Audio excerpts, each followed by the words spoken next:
O'zbekiston Respublikasi Prezidenti Shavkat Miromonovich Mirziyoyev janobi oliylari jamoat salomatligi va xavfsizligini ta'minlash maqsadida transmilliy narkotahdidlarga qarshi kurashish mavzusidagi Samarqand xalqaro forumi ishtirokchilariga yo'llagan murojaatini o'qib eshitish uchun sahnaga O'zbekiston Respublikasi Prezidenti administratsiyasi rahbari Saida Shavkatovna Mirziyoyeva taklif etiladi.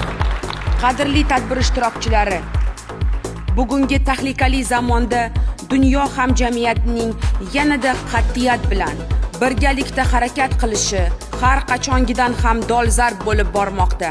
Bugungi globallashuv sharoitida bunday xavf-xatar barcha davlatlar qatorida O'zbekistonni ham chetlab o'tayotgani yo'q.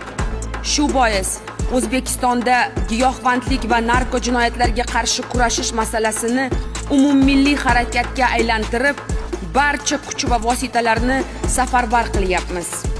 Narko biznesni qurol bilan emas, pulsiz qoldirish orqali yengish mumkin. Agar biz uning moliyaviy arteriyalarini bo'g'ib qo'ysak, bu illat o'z-o'zidan yo'qoladi. Ishonchim komil, forumda qabul qilinadigan Samarqand deklaratsiyasi xalqlarimiz xavfsizligi, salomatligi va farovonligini mustahkamlashga xizmat qiladi hamda ushbu muhim yo'nalishda xalqaro hamkorlikni yanada kuchaytiradi. Barchangizga mustahkam sog'liq, mas'uliyatli faoliyatingizda yangi yutuq va omadlar, forum ishiga muvaffaqiyatlar tilayman. Shavkat Mirziyoyev, O'zbekiston Respublikasi Prezidenti.